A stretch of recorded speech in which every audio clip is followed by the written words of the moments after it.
Bienvenue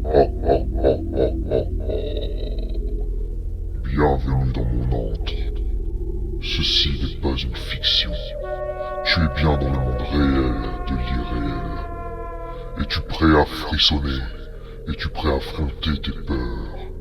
Alors, installe-toi confortablement et tremble.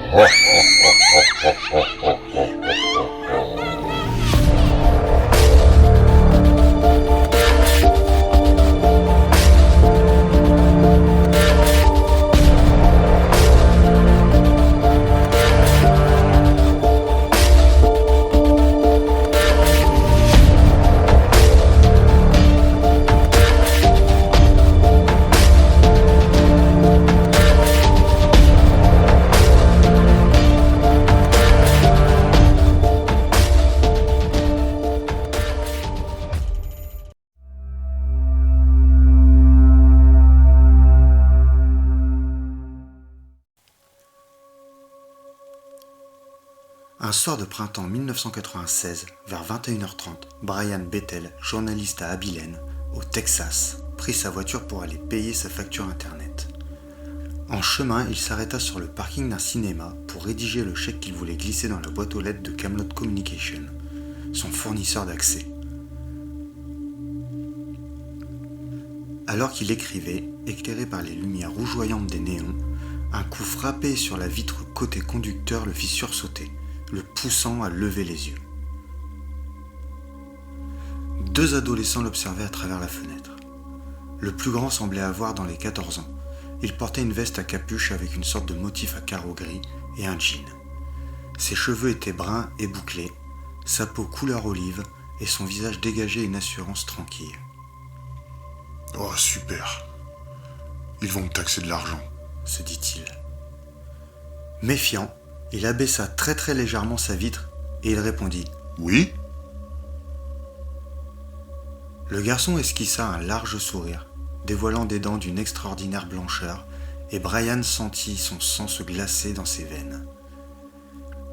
Il ne savait pas vraiment pourquoi, mais un sentiment écrasant de peur venait de s'insinuer en lui, et il dut lutter pour ne pas s'enfuir.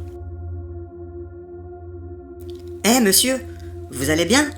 Nous avons un problème. Vous voyez, mon ami et moi voulons voir un film, mais nous avons oublié notre argent. Nous devons retourner le chercher chez nous. Pourriez-vous nous aider ?» Brian se tortilla nerveusement sur son siège.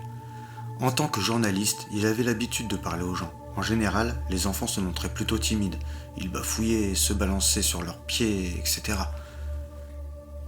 Monsieur, puis-je voir cet appareil photo ? Je ne le casserai pas ou quoi que ce soit, je promets. Mon père a un appareil photo et il me laisse le tenir parfois. D'ailleurs, j'ai pris une photo de mon chien, mais ça n'était pas très bon.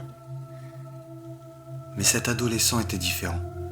Il semblait considérer son aide comme une évidence, et quelque chose dans son attitude, le ton doucereux de sa voix, sa façon de parler en articulant parfaitement chaque syllabe, son calme, ou peut-être son sourire, le mettait mal à l'aise.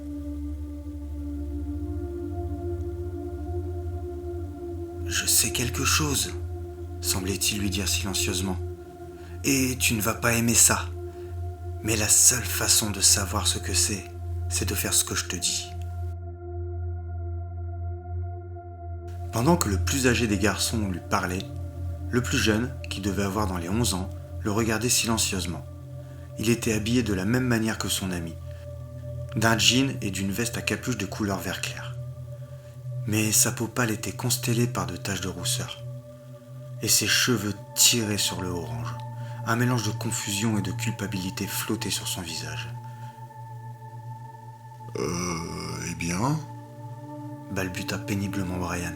« Allez, monsieur, nous voulons juste rentrer chez nous, et nous ne sommes que deux petits garçons. » Un frisson d'horreur parcourut Brian. « Nous ne sommes que deux petits garçons. » La phrase se voulait rassurante, mais dans son esprit, elle résonnait comme une menace. Répondit Brian en enfonçant ses ongles dans le volant.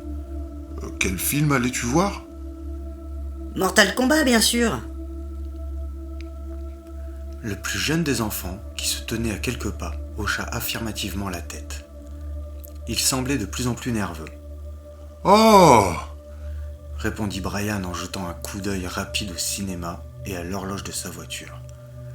La dernière séance du film Mortal Kombat était commencée depuis près d'1 heure et il trouvait son histoire suspecte. « Allez, monsieur, laissez-nous entrer. Nous ne pouvons pas monter dans votre voiture si vous ne nous invitez pas. Laissez-nous entrer et nous serons partis avant que vous ne le sachiez. Nous irons chez notre mère. » À sa grande horreur, Brian réalisa alors que sa main s'était approchée de la poignée de la portière et qu'il était en train de l'ouvrir. Il la retira précipitamment, peut-être un peu trop violemment, mais son geste l'obligea à quitter un moment les enfants des yeux. Il releva ensuite la tête et pour la première fois, il remarqua leurs yeux. Ils étaient noirs charbon, pas de pupilles, pas d'iris. Des orbes sans âme sombres comme une nuit sans étoiles. Son esprit explosa dans un tourbillon de terreur dévorante. Il essayait de paraître calme, mais il était complètement paniqué. Son expression le trahit. L'aîné arrêta immédiatement de sourire, et il se mit à crier, les yeux brillants de colère. « Allez, monsieur, nous ne vous ferons pas de mal. Vous devez nous laisser rentrer à l'intérieur. Nous n'avons pas d'armes à feu. » Bafouillant toutes les excuses qui lui venaient à l'esprit, Brian enroula sa main autour du levier de vitesse et il commença à refermer sa fenêtre. Ivre de colère, le garçon se mit alors à frapper à la vitre en lui criant d'une voix paniquée. « Nous ne pouvons pas rentrer sans votre accord !» Dévoré par une peur aveugle, Brian fit brusquement marche arrière et il sortit du parking. Alors qu'il s'éloigna, il jeta un coup d'œil rapide dans son rétroviseur. Les enfants aux yeux noirs avaient disparu. Profondément bouleversé, il retourna immédiatement chez lui. Si un policier avait tenté de le contrôler, il ne se serait pas arrêté et il aurait fait face aux conséquences plus tard. Qu'avait-il vu ? Il l'ignorait. Peut-être rien de plus que des enfants. Le soir même, Brian téléphona à Chad, son meilleur ami, son compagnon de chasse aux fantômes, un mec super cool. À ce moment-là, Chad se trouvait alors en compagnie de 2 de ses amis, qui prétendaient toutes les 2 posséder des capacités psychiques. Brian commença à raconter son étrange rencontre, en laissant de côté les yeux noirs pour le final. Alors qu'il parlait, l'une des femmes l'interrompit. « Ces enfants avaient les yeux noirs, non ? Je veux dire, des yeux tout noirs ? » Oui, lui répondit-il. Il était un peu surpris. Un soir de la semaine dernière, j'ai rêvé d'enfants aux yeux noirs. Ils étaient à l'extérieur de ma maison. Ils voulaient qu'on les laisse entrer, mais il y avait quelque chose qui n'allait pas. Il m'a fallu un certain temps pour réaliser que c'était les yeux. Qu'avez-vous fait ? Interrogea Brian. J'ai gardé les portes et les fenêtres fermées. Je savais que s'ils entraient, ils me tueraient. Il ne leur avait même pas expliqué que les enfants avaient demandé à monter dans sa voiture.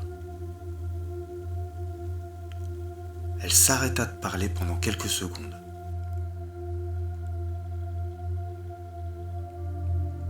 Et ils vous auraient tués aussi, si vous les aviez laissés monter dans votre voiture. Le 30 juillet 1997, Brian envoya un email racontant son étrange mésaventure à ses amis amateurs d'histoires de fantômes du groupe. Il avait été traumatisé par les enfants aux yeux noirs. Il les voyait partout. Mon sommeil était très perturbé. En fait, je ne voulais plus dormir du tout. Je ne me sentais pas en sécurité quand je dormais. Je voyais continuellement leur silhouette apparaître au pied de mon lit, ou m'attendre devant ma porte quand je sortais. Je dirais que cela a duré quelques semaines et que les effets persistent à ce jour. L'utilisation de ces yeux noirs pour symboliser le mal est devenue un trope courant dans les films d'horreur et autres médias. Et à chaque fois que je vois une telle image, surtout si je ne m'y attends pas, je reviens brièvement sur ces moments terribles et angoissants dans ma voiture. Je ne savais légitimement pas si j'allais mourir ou non. Je n'ai jamais été aussi terrifié. Brian pensait que son expérience était unique, mais au cours des années suivantes, de nombreuses personnes rapportèrent leur rencontre avec des enfants aux yeux noirs. Leur histoire se ressemblait toutes. Âgés de 6 à 16 ans, les enfants aux yeux noirs arboraient une apparence des plus communes, à l'exception de leur teint extrêmement pâle et de leurs yeux complètement noirs, sans iris ni pupilles. La plupart du temps, ils étaient habillés comme tous les adolescents de leur âge, mais parfois ils portaient des vêtements anciens et grossièrement cousus. Ils apparaissaient toujours la nuit, seuls ou en groupe, frappaient aux portes des maisons ou aux vitres des voitures, et demandaient à rentrer en prétextant un besoin urgent, passer un coup de téléphone, manger quelque chose, aller aux toilettes, se protéger du froid, etc. Tout comme les vampires et les démons, ils semblaient incapables de pénétrer dans un endroit fermé sans y avoir été invités. Quand la faveur leur était refusée, alors ils insistaient d'une voix étrangement monocorde. « Laissez-nous entrer, nous ne vous ferons pas de mal. » Ils pouvaient se montrer suppliants, menaçants ou s'insinuer dans l'esprit de leurs victimes et leur donner l'envie irrésistible d'accéder à leurs demandes. Ceux qui avaient croisé leur chemin parlaient de la terreur sans nom qui les avait submergés, eux et leurs animaux de compagnie, et des phénomènes électriques inexpliqués qui s'étaient produits en leur présence. Certains, qui avaient eu le malheur d'accéder à leurs demandes, disaient les voir partout, dans leur maison comme à l'extérieur.